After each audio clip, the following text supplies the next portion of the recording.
ئەندامێتی کڵیسا چییە؟ ئەندامێتی کڵیسا بریتیە لە ڕاگەیاندنی وەرگرتنی ڕەگەزنامە لە شانشینی مەسیحدا. ئەمە وەک پاسپۆرت وایە، ڕاگەیاندنێکە لە بەشی پەخش و ڕاگەیاندنی شانشینەوە دەرکراوە. ئەو ڕاگەیاندنە نیشان دەدات کە باوەڕدارێک نوێنەری فەرمی و دانپێدانراوە و ڕێگە پێدراوی ئیسای مەسیحە و هەموو مەرجە پێویستەکانی تێدایە.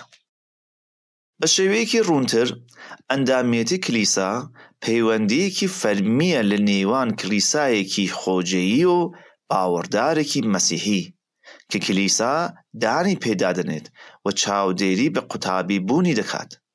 هەروەها ملکەچبوونی ئەم قوتابیە بۆ جێبەجێکردنی ئەرکەکانی قوتابیەتی لەژێر چاودێری کلیسادا. سەرنجی ئەوە بدە کە باسی چەند خسڵەتێک کراوە. کلیسا بە شێوەیەکی فەرمی دانپێدانانی باوەڕ و لە ئاو هەڵکێشانی باوەڕدارێک وەک کەسێکی متمانە پێکراوە پشتڕاست دەکاتەوە. کلیسا بەڕێن دەدات کە چاودێری بە قوتابیکردنی ئەو باوەڕدارە بکات.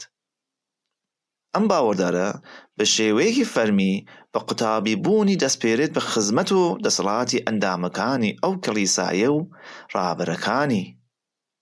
کلیسا بە باوەڕدارەکە دەڵێت: ئێمە دان بە باوەڕهێنان و لە ئاو هەڵکێشان و بە قوتابیکردنتدا بۆ مەسیح دەنین، بۆیە ئێمە بە ئاشکرا لە بەردەم نەتەوەکان وەک کەسێکی وابەستە بە مەسیحەوە دان بە تۆدا دەنین. هەروەها چاودێریکردنی ژیانی هاوبەشێتیمان دەبەخشین بە تۆ.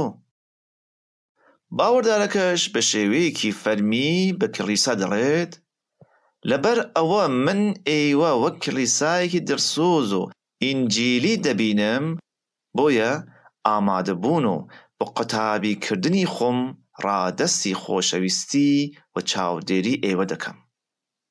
پەیوانەکانی ئەندامێتی کلیسا نابێت لە پەیوانەکانی باوەڕدار بوون زیاتر یان کەمتر بێت، جگەر لە یەک مەرجی تایبەت. باوەڕدار ئەو کەسەیە کە تۆبەی کردووە و باوەڕی هێناوە و کلیساکەی دەبێت دان بە ئەندامێتی ئەو کەسەدا بنێت. تاکە شتێکی دیکە کە پێویستە بریتیە لە ئاو هەڵکێشان. لە ئاو هەڵکێشان هیچ کەسێک ڕزگار ناکات، بەڵام دەبێت ئەندامانی کلیسا لە ئاو هەڵبکشرێن. ئەمە وەک شێوازێکی یەکپۆشی وایە لە پەیمانی نوێدا. پەترۆس لە ئورشەلیم بە ئامادەبووانی گوت: تۆبە بکەن و لە ئاو هەڵبکشرێن. کردار بەشی 2 ئایەتی 38.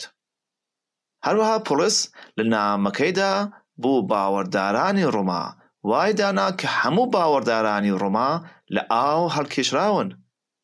ڕۆما بەشی 6 ئایەتی 1 هەتاکو 3.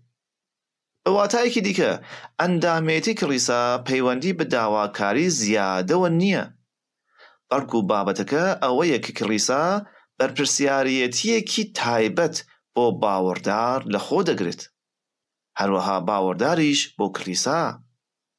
بابەتەکە ئەوەیە کە ئەندامێتیمان لە جەستەی جیهانی مەسیحدا بەرجەستە بکەین و بە زیندوویی ڕای بگرین.